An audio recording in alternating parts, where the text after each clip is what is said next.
Si tu espères un jour pouvoir pécho, tu dois absolument savoir faire ça. Appliquer et rédiger correctement le corollaire du théorème des valeurs intermédiaires.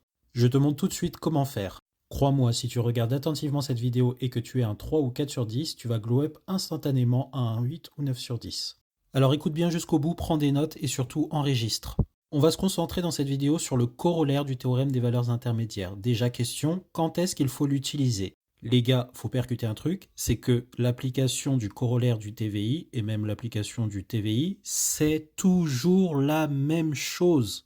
Vous venez d'étudier les variations d'une fonction et donc vous avez fait un tableau de variations et comme de par hasard, juste après, on vous demande, bah tiens, est-ce qu'on pourrait pas résoudre une équation? Et ça sera formulé sous la forme montrer qu'il existe une solution à telle équation. L'équation étant du type f de x est égal à une certaine valeur, généralement 0, mais ça peut être autre chose, avec f, la fonction que vous venez d'étudier. Si on te demande de trouver une solution à l'équation f de x égale k, c'est le TVI simple. Si on te demande de prouver qu'il existe une unique solution à l'équation f de x égale k, alors c'est le corollaire du TVI.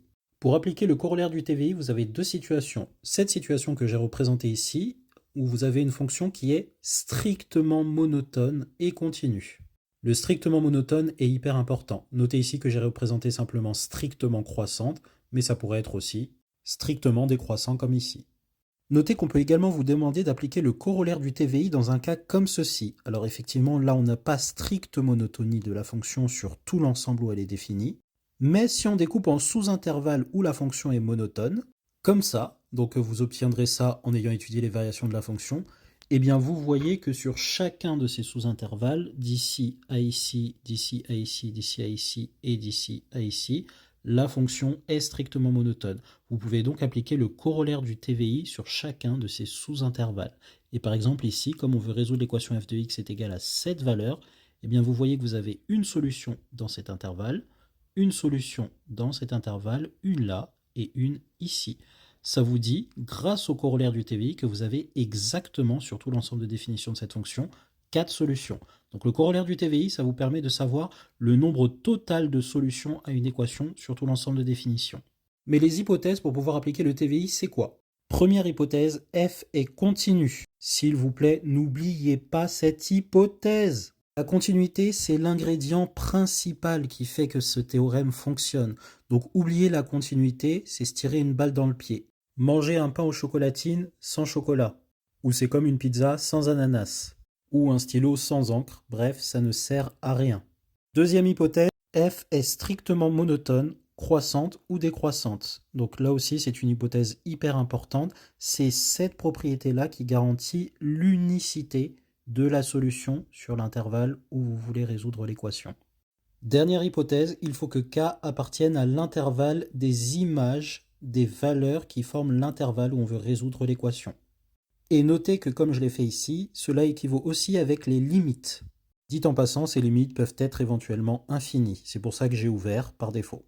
Remarquez que j'ai fait tous les cas possibles. Donc dans le cas croissant, eh bien vous avez les images A et B, ou la limite de A, f de B, etc., etc. Et après, dans le cas décroissant, faites bien attention à inverser les images. Oui, c'est décroissant, donc l'image de f de B est plus petite que celle de f de A, et pareil pour les limites. Et là, vous pouvez conclure avec ces 3 points ultra importants que d'après le corollaire du TVI, l'équation admet une unique solution sur l'intervalle. Je vous montre ce que ça donne en rédaction exacte. Vous commencez votre rédaction en disant f est continue car elle est dérivable d'après l'une des questions précédentes. Oui, parce que là, normalement, vous en êtes juste après l'étude de variation de la fonction f que vous avez faite juste avant. Et normalement, si vous avez bien fait les choses, vous avez justifié que f est dérivable avant et vous avez dérivé f sur l'ensemble en question. Il est aussi possible de justifier la continuité avec un énoncé de cours qui dit que les fonctions classiques et les opérations classiques sont continues, mais je ne rentre pas dans les détails. C'est mieux de le faire avec la dérivabilité.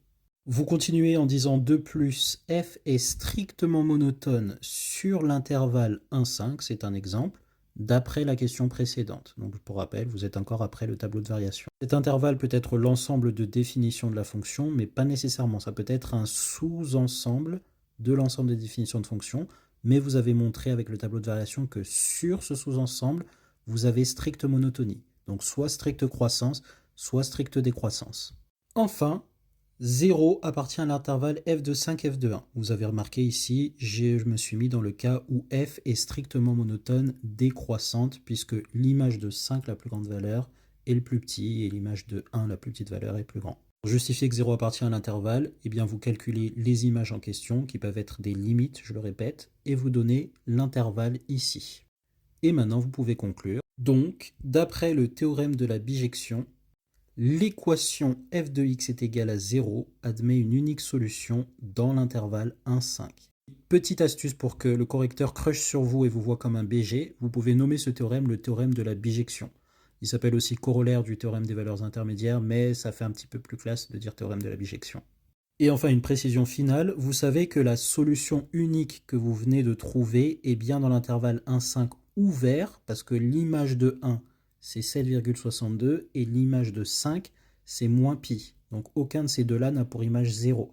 Donc cette solution que vous venez de trouver, ça ne peut être ni 1 ni 5, et donc vous savez que c'est strictement dans cet intervalle. Ça peut éventuellement être mentionné. À moins qu'ici vous ayez dit que 0 appartient à l'intervalle ouvert, là du coup vous pouvez directement mettre ouvert sans justifier. Application, on va considérer la fonction qui est donnée par x associe x4 plus 3x3 plus x2 plus 1, et je vais vous demander de résoudre cette équation, c'est-à-dire de me trouver combien il y a de solutions sur R. Donc il va falloir commencer par de toi-même faire l'étude de cette fonction, justifier sa dérivabilité, tout ça, et enfin, en deuxième partie, appliquer le corollaire du TVI ou le théorème de la bijection pour pouvoir conclure. À toi de jouer, lâche ta réponse en com. Bisous.